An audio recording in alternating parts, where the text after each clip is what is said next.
Liquidity SVEEP और fair value gap को combine करके ट्रेड करने के लिए सबसे पहले आपको एक स्विंग हाई को मार्क कर लेना है। उसके बाद आपको वेट करना है जब प्राइस इस स्विंग हाई के ऊपर जाता है और इसके ऊपर की लिक्विडिटीज को हंट करता है, और इसके ऊपर की लिक्विडिटीज को हंट करने के बाद स्ट्रांग मूव के साथ बड़े बड़े फेयर वैल्यू गैप्स बनाते हुए नीचे आने लगता है, तो इसका मतलब होता है कि अब स्मार्ट मनी मार्केट में सेलिंग कर रहे हैं और हमें भी सेलिंग ट्रेड पर ही फोकस करना है। अब ऐसे में हमें पेशेंटली वेट करना है जब प्राइस एक रिट्रेसमेंट दे और हमें कोई रिवर्सल का सिग्नल दे, तो हमें यहां से शॉर्ट ट्रेड में एंटर करना होता है, क्योंकि इस केस में प्राइस के यहां से बेरिश मूव करने की प्रोबेबिलिटी बहुत हाई होती है। बिल्कुल ऐसे ही जब भी आपको चार्ट पर कहीं पर कोई स्विंग लो बना हुआ दिखे तो हमें उस स्विंग लो को मार्क कर लेना है। उसके बाद हमें पेशेंटली वेट करना है जब प्राइस इस स्विंग लो के नीचे जाता है और नीचे की लिक्विडिटीज को हंट करता है। जब प्राइस नीचे की लिक्विडिटीज को हंट करने के बाद स्ट्रांग मूव के साथ बड़े बड़े फेयर वैल्यू गैप्स बनाते हुए ऊपर आने लगता है, तो इसका मतलब होता है कि अब स्मार्ट मनी मार्केट में बाइंग कर रही है और हमें भी बाइंग ट्रेड्स पर ही फोकस करना है। अब ऐसे में हमें पेशेंटली वेट करना है जब प्राइस एक रिट्रेसमेंट दे और हमें कोई रिवर्सल का सिग्नल मिले, तो हमें वहां से लॉन्ग ट्रेड में एंटर करना होता है, क्योंकि इस केस में प्राइस की यहां से बुलिश मूव करने की प्रोबेबिलिटी बहुत हाई होती है। अब चलिए इसे हम कुछ रियल चार्ट एग्जाम्पल से समझ लेते हैं। फॉर एग्जाम्पल, आप इस चार्ट पे देख सकते हैं कि यहां पे एक स्विंग हाई बना हुआ है।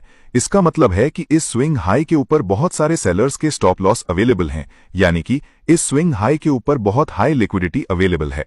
अब देखिए, प्राइस ऊपर आया हुआ है और इस स्विंग हाई की लिक्विडिटी को हंट किया है और उसके बाद प्राइस यहां से स्ट्रांग मूव के साथ फेयर वैल्यू गैप बनाते हुए नीचे जाने लगा है। इसका मतलब है कि इस टाइम मार्केट में स्मार्ट मनी एक्टिव हैं और वो सेलिंग कर रहे हैं, तो इसका मतलब है कि इस टाइम हमें भी सेलिंग सेटअप पर ही फोकस करना है।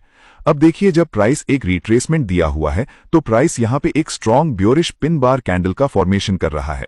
इसका मतलब है कि अब प्राइस यहां से नीचे जा सकता है, तो अब इसी कंफर्मेशन के साथ हम भी यहां शॉर्ट ट्रेड में एंटर कर सकते हैं। उसके बाद आप देख सकते हैं कि प्राइस यहां से ब्योरिश मूव करते हुए नीचे चला गया है। अब चलिए इसका एक और एग्जाम्पल देख लेते हैं। अब इस चार्ट पे भी आप देख सकते हैं कि यहां पे भी एक स्विंग हाई बना हुआ है जिसके ऊपर बहुत सारे सेलर्स की लिक्विडिटी अवेलेबल है। अब देखिए, प्राइस ऊपर गया हुआ है और इस स्विंग हाई की लिक्विडिटी को हंट किया है और उसके बाद प्राइस यहां से स्ट्रांग मूव के साथ फेयर वैल्यू गैप बनाते हुए नीचे आ गया है। इसका मतलब है कि इस टाइम मार्केट में स्मार्ट मनी सेलिंग साइड में एक्टिव है और हमें भी सेलिंग सेटअप्स पर ही फोकस करना है। अब देखिए, जब प्राइस एक रिट्रेसमेंट दिया हुआ है तो प्राइस इस रिजेक्शन ब्लॉक पे ब्योरिश इनसाइड बार कैंडल का फॉर्मेशन कर रहा है। इसका मतलब है कि प्राइस अब यहां से ब्योरिश मूव करने वाला है, तो इसी के साथ हम भी यहां से शॉर्ट ट्रेड में एंटर कर सकते हैं। उसके बाद आप देख सकते हैं कि प्राइस यहां से ब्योरिश मूव करते हुए नीचे चला गया है। अब ऐसे ही आप इस चार्ट को यहां पे भी एक स्विंग हाई बना हुआ है जिसके ऊपर बहुत हाई लिक्विडिटी अवेलेबल है।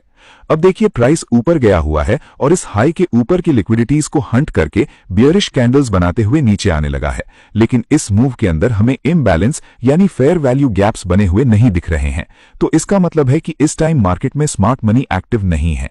ऐसे में हमें भी सेलिंग साइड में कोई भी ट्रेड प्लान नहीं करना चाहिए, क्योंकि ये मूव देखने में भले ही स्ट्रांग बियरिश मूव लग रहा है, बट ये एक वीक मूव है और ऐसे में मार्केट में सेलर्स स्ट्रांग नहीं होते हैं।